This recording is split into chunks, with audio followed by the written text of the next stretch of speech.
వారికి జగన్మోహన్ రెడ్డి గారి టైంలో ఒక ఉద్యోగం ఆంధ్రప్రదేశ్ పబ్లిక్ సర్వీస్ కమిషన్లో ఒక మెంబర్గా 22 ఏప్రిల్ 2021 అంటే నా కస్టోడియల్ టార్చర్కి సరిగ్గా 3 వారాల ముందు ఈయన కోరిక మీదే అయి ఉండాలి కంపల్సరీగా వారి బావమరిదికి అంటే మేనమామ కొడుక్కి ఇవ్వటం. అప్పుడు వీరందరూ ఏదో కేకులు గట్రా తినిపించుకున్నారు. ఇదిగోండి అది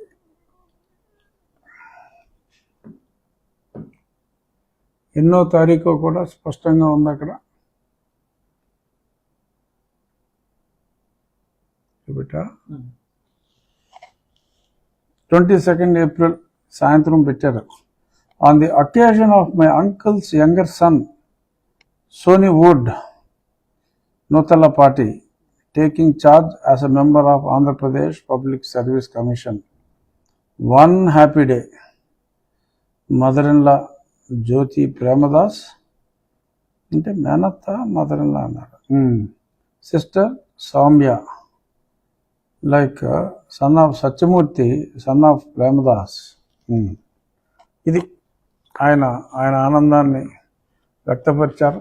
వారి బ్రదర్-ఇన్-లాకి మంచి ఉద్యోగం జగన్మోహన్ రెడ్డి గారు ఇచ్చినందుకు అందుకు ప్రతిఫలం.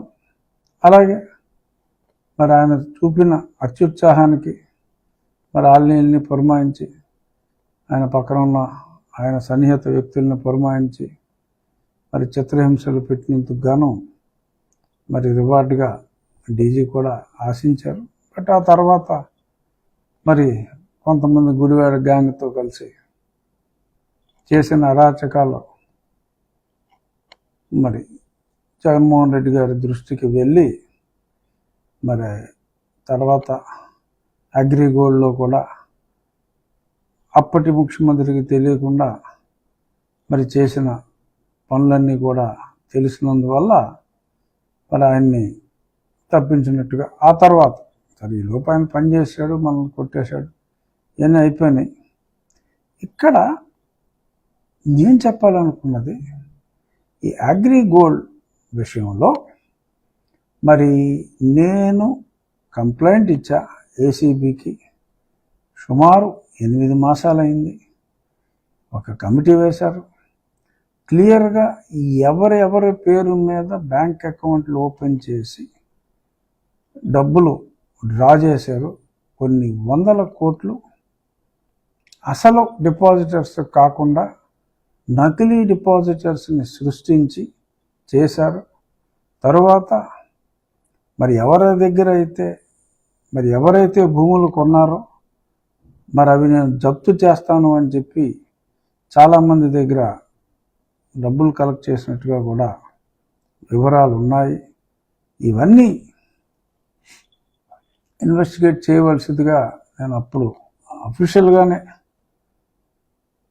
మరి జడా శ్రావణ్ గారికి కూడా అర్థం చేసుకోవాలి. నేను డిప్యూటీ స్పీకర్ హోదాలోనే రాశాను లెటరు. ఎలా రాస్తావు లెటరు? రాసుకో రాష్ట్రపతి గారికి ఇంకో లెటర్ రాశా. మరి దాని మీద ఎంక్వైరీ మొదలైంది. ఇనిషియల్ ఇన్ఫర్మేషన్ నేనే ఇచ్చాను, డీటెయిల్స్ చాలా స్పష్టంగా. మరి అయినప్పటికీ మరి నా కస్టోడియల్ టార్చర్ కేసులో సునీల్ కుమార్పై ఇన్వెస్టిగేషన్ ఎంత నడక నడుస్తుందో ఈ విషయంలో కూడా ఇంచుమించుగా అంటే సస్పెండ్ చేశారు. But that is not the punishment at all.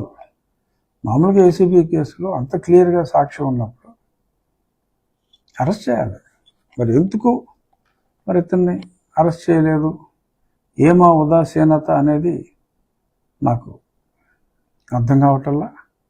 But ఏదైనా ప్రతిదానికి బ్లూ కోట్ వేసుకుని అతను జనాల్లో మరి జుగుప్సాకరంగా మాట్లాడుతున్నప్పుడు సరే మరి నేను ఇచ్చిన ఈ కంప్లైంట్ అంత క్లియర్గా సాక్ష్యాధారాలు ఉన్నప్పుడు కొంచెం వేగవంతం అయ్యి కాస్త చర్యలు కాస్త వేగవంతంగా ఉంటే, ఎందుకంటే మొన్న వెంకటరామరెడ్డి మీద చర్యలు తీసుకున్నారు, మంచిది. మరి అంతకు మించి బరితెగించి ప్రచారం చేసిన వ్యక్తికి, ఇతర పార్టీల తరఫున మరి చేసిన వ్యక్తికి, సొంతంగా ఒక సంస్థ స్థాపించి, ఎయిమ్ అనే సంస్థ స్థాపించి చేసిన వ్యక్తి పట్ల ఈ ఉదాసీనత ఎందుకు అని చాలామంది ప్రజలు నన్ను అడుగుతున్నారు. నేను చెప్పేది ఏంటంటే, ఖచ్చితంగా దేనికైనా టైం రావాలి. ఆ ఉదాసీనత అంతమయ్యే టైము వచ్చిందనే నేను భావిస్తున్నాను. చూద్దాం అది ఏమవుతుందో.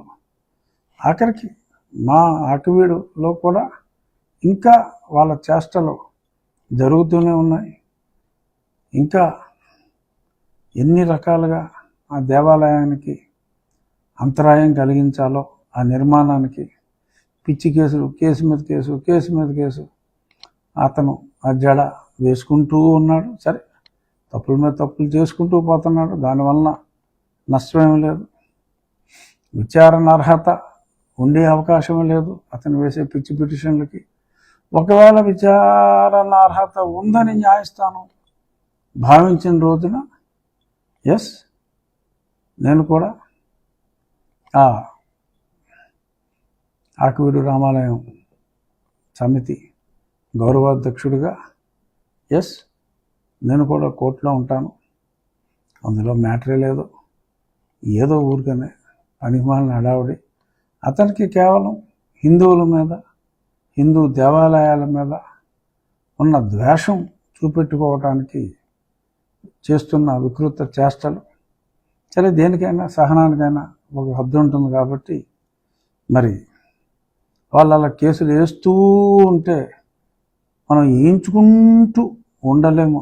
కనుక మరి నాకు మిత్రుడు ప్రసన్న కుమార్ అని, వ్యవస్థాపక అధ్యక్షుడు షెడ్యూల్డ్ కులాల హక్కుల పరిరక్షణ సమితి, మరి అతను చాలా హోంవర్క్ చేసి మరి పాస్టర్స్ ఎవరెవరు ఎస్సీ సర్టిఫికేట్తో ఉన్నారు అనే దాని మీద రైట్ టు ఇన్ఫర్మేషన్ కింద తెచ్చుకున్నారు. ఈరోజు అతను ఫైల్ చేయటం కూడా జరిగింది. ఎవరైతే ఇటువంటి సర్టిఫికేట్స్తో ఉన్నారో, ఎస్సీ సర్టిఫికేట్స్తో ఉన్నారో అది రద్దు చేయాలి అని చెప్పి చాలా స్పష్టంగా ఆయన పిటిషన్లో పేర్కొన్నారు. చింతాడ ఆనంద్ పాస్టర్ మరి ఆ కేసులో సుప్రీంకోర్టు జడ్జిమెంట్ ఇచ్చింది. సరే, మళ్ళీ పాపం చింతాడ ఆనంద్ రివ్యూ చేయమని చెప్పి వేయటం. రివ్యూ అయితే ఏమవుతుంది, జడ్జి గారి ఛాంబర్లో పని చూసుకోమా అని చెప్పి చెప్తారు 99.9% ఆఫ్ ద కేసెస్లో. అక్కడ చాలా స్పష్టంగా 1950లో ఉన్న రాజ్యాంగం ప్రకారమే అతి స్పష్టంగా ఆ తీర్పు ఇచ్చిన తర్వాత సరే, ఏదో చిరు ప్రయత్నం, దానివలన పని జరగదమ్మా ఖచ్చితంగా. మరి ఇదే కాదు, ఇదేమి వ్యక్తిగత ద్వేషంతో చేసేది కాదు. పరమత సహనం అనేది చాలా అవసరం. 80 సంవత్సరాలు 90 సంవత్సరాలుగా అక్కడ రామాలయం ఉన్న దగ్గర సడన్గా ఎక్కడ దేవాలయం అనే కాన్సెప్టే లేని ఒక గొంతేనమ్మని తీసుకొచ్చి మేమంతా క్రిస్టియన్లు, మా క్రిస్టియన్ సెంటిమెంట్లు భగ్నమైపోతున్నాయని మాట్లాడుతూ మళ్ళీ మా దేవత అని, మేరీమాత గొంతేనమ్మంటే కాదు కదా, మా దేవత అని చెప్పి మళ్ళీ పిక్చర్లోకి తీసుకొచ్చి ప్రశాంతంగా ఉన్న దగ్గర ఎక్కడో సస్పెండ్ అయ్యి హైదరాబాద్లో గోల్ఫ్ ఆడుకునేవాడు, మంగళగిరిలో పోటీ చేసి 4 ఓట్లు కూడా రానోడు, ఇంకెక్కడో ఉన్నవాడు, వీళ్ళందరూ కలిసి ప్రజలను తప్పుదోవ పట్టించి ఈ రకంగా ఒక చిన్న దేవాలయం ప్రజలందరూ కలిసి పునర్నిర్మించే ప్రయత్నంలో ఎన్ని వేషాలైనా వేయండి, అంతిమ విజయం రామభక్తులదే అని మరొక్కసారి స్పష్టం చేస్తూ ఖచ్చితంగా అనుమతులన్నీ మీరు వేసే వేషాల వలన మామూలుగా డెఫినెట్గా శ్రీరాముని దయతో అన్ని క్లియరెన్స్లు అప్టైన్ చేస్తున్నాం. ఖచ్చితంగా అనుకున్న సమయానికన్నా ముందుగానే రామాలయం ఉన్న ఆ 4 సెంట్ల స్థలంలోనే నల్లరాతితో రామాలయ పునర్నిర్మాణం, ఎంతమంది మారీచులు, ఎంతమంది సుబాహులు, ఎంతమంది తాటకులు అడ్డం వచ్చినప్పటికీ కూడా అప్రతిహతంగా సాగుతుంది అని రామభక్తులందరికీ మరొక్కసారి తెలియ